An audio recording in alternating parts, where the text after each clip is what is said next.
బాలయ్య బాబు ఇట్లా ఫ్రెండ్స్కి ఇట్లా ఫోన్ చేస్తూ ఎన్నిసార్లు నేను నన్ను కలిస్తే బాలయ్య గారిని అమ్మ నాన్న బాగున్నారా అంటాడు. మా ఇంట్లో వచ్చి ఒకరోజు ఆయన ఉంది, ఒకే రోజు అమ్మ కూర్చొని పెట్టింది, ఆయనకి టిఫిన్ పెట్టింది, నెయ్యి వేసి పెట్టింది అమ్మ. నాన్నగారు బాగా పళ్ళు వచ్చి, నాన్న మీకెందుకు, మీ నాన్నగారు మహారాజులో బతికేవాడు, ఆయన ఈ రాజకీయాల అడ్డమైన బతిమాడుకోవాలి, ఆయనకి ఏం కర్మ అన్నాడు మా నాన్న. అంటే బాలయ్య నాకు తెలియదు బాబాయ్ గారు అన్నాడు, మీకెందుకులే పిల్లలకి మీరు తినండి పోండి. అంటే చాలా రాయల్గా మాట్లాడారు మా నాన్న కూడా, ఒక రైతులాగా, రైతు కదా ఆయన, అట్లా అన్నారన్నమాట. సో అట్లా ఆ రకమైన రిలేషన్ ఉంది. నేను ఎప్పుడు వెళ్ళినా సరే నాన్నగారు అడుగుతారు. మా నాన్నగారు చనిపోయిన తర్వాత కూడా నేను కలిస్తే కూడా బాలయ్య గారిని నాన్న అమ్మ బాగున్నారా అని అడిగారు నన్ను. అట్లా ఎవరు గుర్తుపెట్టారు చెప్పండి మరి. సో అట్లాంటి అనుబంధం ఉంది మా మధ్య. ఇంకా వారి గురించి ఇంకెన్నో అనుభవాలు ఉన్నాయి. అదే ఇంకా కొన్ని అనుభవాలు చెప్పండి, ఎందుకంటే పర్లేదు లెంగ్త్ కోసరి. ఓకే, అలాగా అంటే ఒక రకంగా పెద్ద ఆయన గురించి చెప్పినా, బాలయ్య గారి గురించి చెప్పినా నాకు ఇంకా అసలు ఈ కంట్రోల్ వచ్చేస్తుంది, ఫ్లో దార వెళ్ళిపోతుంటుంది, ఎటు నుంచి వెళ్ళిపోతుందో తెలియదు ఇక.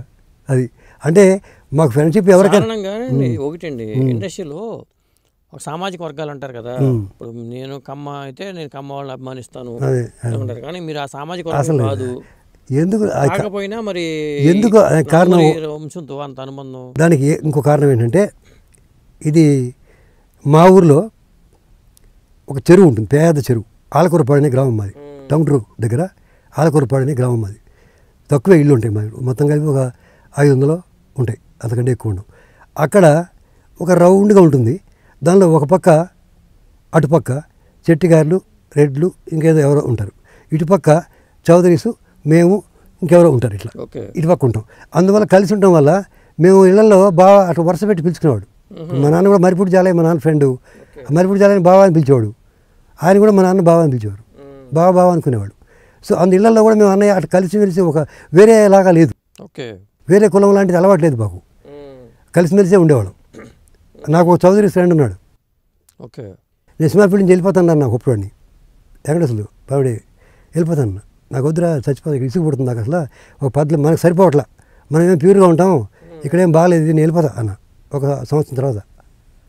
వాడు ఏమన్నా తెలుసా, నువ్వు వెళ్ళొద్దురా, నేను మా నాన్నకు ఒకటే కొడుకు కదా, మాకు 30 ఎకరాల పొలం ఉంది కదా, నువ్వు సినిమా ఫీల్డ్ ఎన్నాళ్ళైనా ఉండు, నీకేం సంపాదించలేదు అనుకో, నా ఆస్తులు సగం నీకు ఇస్తా అన్నాడు నన్ను.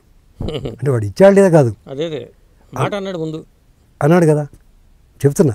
అటువంటి అనుబంధం ఉంది మా మధ్య, ఉంటే మనకు తెలియకుండానే అది అట్లా క్యారీ అయింది. రాజుగారి దగ్గర పనిచేసినప్పుడు కూడా రాజుగారు, ఎన్టీఆర్ గారు అన్నదమ్ముల, ఎన్టీఆర్ స్వయంగా చెప్పారు, మా త్రివిక్రమరావు ఎలాగో మా రాజుగారు కూడా నాకు తమ్ముడే అని మీకు ఇంతకుముందు చెప్పాను. రాజుగారు ఇంట్లో భీష్మ అవార్డు పేదది పెట్టుకున్నాడు, ఎదురుకుండా లైట్లు వేసి.